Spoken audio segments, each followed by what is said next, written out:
Obrigado pela apresentação. Quero agradecer também ao COPEI pela organização desses esforços que a Universidade de Brasília está fazendo no sentido do enfrentamento da pandemia de coronavírus. E eu vou apresentar o projeto que nós estamos desenvolvendo no Instituto de Química, em parceria com o Instituto de Biologia e com a Universidade de Durham também. Próximo slide, por favor. Então, aproveitando todo o background que o professor Kanzaki acabou de apresentar, inclusive eu acho que os problemas todos que ocorreram foram para que as nossas apresentações ficassem próximas e aí eu pudesse aproveitar de toda a informação que ele apresentou. Então, eu vou passar já mais especificamente para a questão dos desafios que nós temos relacionados às questões de estratégias terapêuticas no combate à infecção pelo SARS-CoV-2. Então, nós sabemos que a solução que se aproxima mais da definitiva é a produção de vacinas. Essa daí nós temos que aguardar esse trabalho e, partindo disso, o que nos resta é tentar combater o vírus, utilizando drogas antivirais ou não, e fazer também o tratamento dos sintomas, utilizando as drogas que nós conhecemos e a partir também dos sintomas e de todo o quadro clínico que está sendo apresentado. Para as drogas para tratamento dos sintomas, a gente já encontra no mercado várias drogas que podem tratar pneumonia, podem tratar inflamações e coisas do gênero. E a gente tem também no mercado algumas drogas antivirais. Então, a estratégia de reposicionamento de drogas foi inicialmente abordada. Várias substâncias foram testadas in vitro, in vivo, para se avaliar se alguma dessas substâncias que já são medicamentos hoje poderiam atuar no combate à infecção pelo coronavírus, pelo novo coronavírus. E outra estratégia que exige um pouco mais de tempo é a estratégia do planejamento racional de drogas. No próximo slide, é possível a gente observar o ciclo de replicação do SARS-CoV. Então, para que a gente possa fazer a proposta de reposicionamento de uma droga ou do planejamento racional de drogas, é importantíssimo que a gente conheça como que funciona o ciclo de replicação viral do vírus. Então, da parte de cima para a parte de baixo, nós temos desde a entrada do vírus, o primeiro contato com a célula que vai ser infectada, ela já dentro da célula infectada, e na parte mais inferior, quais são as respostas imunes que a célula hospedeira desencadeia, e que hoje a gente sabe que estão relacionados com vários dos problemas que essa doença ocasiona, que esse vírus acaba ocasionando. Se a gente ampliar a região mais central desse slide, no próximo slide a gente vai poder ver, então, uma parte importante para que esse ciclo se feche, esse ciclo de replicação, que é quando o material contido dentro da partícula viral ele é exposto ao meio intracelular da célula infectada, e aí, utilizando os mecanismos bioquímicos que nós temos na célula infectada, a gente tem a montagem, por assim dizer, de todas as peças necessárias para que a gente consiga ter a formação de novas partículas virais dentro da célula infectada e depois ela possa sair dessa célula e continuar infectando outras novas células. Então, em meio a esses eventos que nós temos... pode voltar, por favor, professora? Obrigado. Em meio a esses eventos aí relacionados a essa montagem de uma nova partícula viral, nós temos etapas de transcrição, replicação e translação. Essas etapas, hoje nós já sabemos que existem medicamentos antivirais que abordam essa estratégia já de tentar inibir enzimas dentro desses processos. Aí estão listadas em verde algumas dessas substâncias que já são medicamentos, né, são antivirais, e foi por aí que o reposicionamento das drogas começou a acontecer. Mas em março desse ano, né, de 2020, nós tivemos aí a comunicação por um grupo alemão da estrutura cristalográfica da principal protease do SARS-CoV-2. Aí a gente tem a figura ao lado, e essa descoberta de como é que é a estrutura tridimensional, ela é importantíssima para que a gente possa fazer o desenho racional de inibidores dessa enzima. Uma vez inibindo essa enzima, a gente consegue inibir ou retardar a produção de novas partículas virais, e a gente pode atuar como um agente antiviral. Por favor, próximo slide. O que é interessante dessa proteína, né, ela é uma papaina protease, e ela apresenta semelhança estrutural, semelhança de sequência de aminoácidos, de resíduo de aminoácido, com vários outros coronavírus que já são estudados. E isso foi o que permitiu esse grupo alemão e alguns outros grupos, juntamente com a publicação dessa estrutura de cristalografia, também a proposta de síntese e de teste biológico de substâncias que consigam fazer a inibição dessa enzima.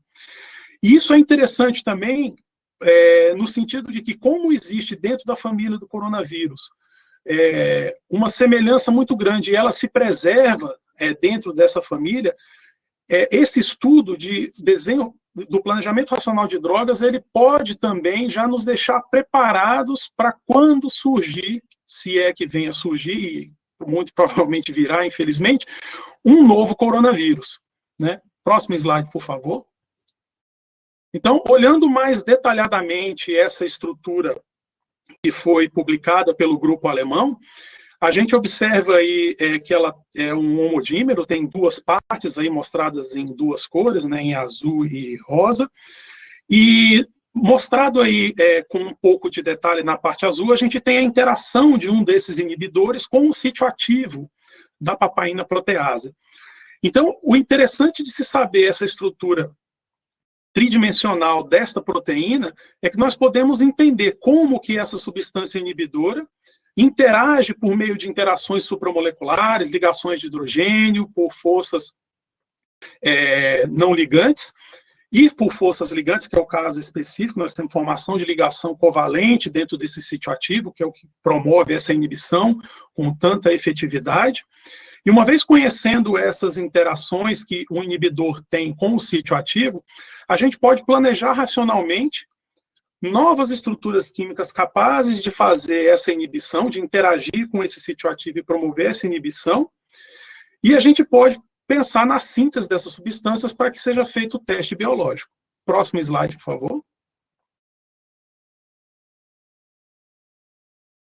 Então, olhando as estruturas químicas que já foram publicadas, né, de inibidores dessa protease, essas três estruturas aí representam 3 famílias que foram recentemente publicadas, né, todas agora no ano de 2020, como inibidores da protease do SARS-CoV-2, nós percebemos que elas têm uma semelhança entre elas, né, são substâncias semelhantes a peptídeos, né, são peptídeos miméticos, mas todas elas apresentam uma região que nós chamamos de região eletrofílica, que está marcada em vermelho. Essa região, ela consegue reagir quimicamente com um resíduo de cisteína presente no sítio ativo dessa enzima, e isso faz com que essa parte da estrutura se ligue quimicamente à protease, e isso vai fazer com que ocorra a inibição dessa proteína, ou seja, em vez dessa proteína interagir com a poliproteína, que é o substrato natural da protease, ela vai permanecer ligada nessa estrutura química e não vai permitir a proteólise da poliproteína. Isso é uma vantagem, você conseguir fazer a ligação covalente, contudo, a presença desses sítios eletrofílicos também aumentam a capacidade dessas moléculas serem metabolizadas. Então, a gente olhando um pouco mais com cuidado na questão química, a gente entende que, assim como aconteceu no desenvolvimento dos inibidores de protease do HIV, que talvez seja necessário a gente trabalhar um pouco nessa parte da estrutura química, evitar que haja esse grupo funcional reativo e, ainda assim, preservar as interações que foram observadas para essas substâncias químicas. Próximo slide, por favor. Então, aonde entra, então, o nosso trabalho, né? Então, esse fluxo de trabalho que conhecer a estrutura química da proteína, da enzima que a gente tem interesse em inibir, conhecer a estrutura química de ligantes. Isso nos permite usar de docking molecular, né, uma ferramenta computacional, para nos ajudar a compreender melhor como essas interações acontecem, e esse docking molecular nos ajuda a desenhar estruturas químicas de novos ligantes potenciais inibidores para essas enzimas. No caso específico, nós estamos falando da SARS-CoV, né, da protease da SARS-CoV. Com isso, a gente pode partir para a síntese e partir para os ensaios biológicos. No caso do novo coronavírus, né, da protease do SARS-CoV-2, a gente está trabalhando em conjunto com o professor Bergman, do Instituto de Biologia. Ele hoje já tem essa enzima sintetizada de forma recombinante, e agora a gente, nesse momento, já tem estruturas que estão sendo avaliadas por docking molecular, e o que nos resta agora, né, que nos falta agora, na verdade, é fazer a síntese dessas moléculas, é o que a gente tem aí planejado para os próximos meses. E futuramente, se alguma substância química tiver alguma atividade importante, nós vamos procurar um parceiro para poder fazer os ensaios em modelos animais. Próximo slide, por favor. Então, aí tem uma breve descrição de parte da equipe que a gente tem trabalhando de forma coordenada com o Instituto de Biologia, com a Faculdade de Medicina e algumas universidades de fora do Brasil. Isso tudo foi impulsionado pelo Plano de Internacionalização da Universidade de Brasília. É importante ressaltar isso aqui. Foi esse plano de internacionalização que nos fez olhar para o Instituto de Biologia, olhar para a medicina e ver que a gente poderia trabalhar de forma coordenada. Então, temos aí eu coordenando esse projeto específico, o professor Wender, que está junto comigo também lá do Instituto de Química. A gente está responsável pela parte de docking e de síntese, junto com a estudante de doutorado, a Fernanda Fávero. O professor Bergman fazendo a parte do ensaio com a proteína, né, para avaliar a inibição. O professor Patrick Steele, da Universidade de Durham, está também colaborando conosco na parte do desenho das moléculas e a parte de síntese também ele vai colaborar. E o doutor Leonardo está junto com o professor Bergman na parte de biologia. Então, eu agradeço aí a iniciativa da UNB por fazer essa corrida no sentido de organizar os nossos esforços contra a pandemia do coronavírus. Agradeço também aí a FAPDF, ao CNPq e CAPES, que é quem tem nos proporcionado a infraestrutura que a gente já tinha montado, no caso, para trabalhar com bactérias, que é o nosso foco hoje, e a gente está usando o mesmo fluxo de trabalho agora para atacar esse problema do coronavírus. Obrigado.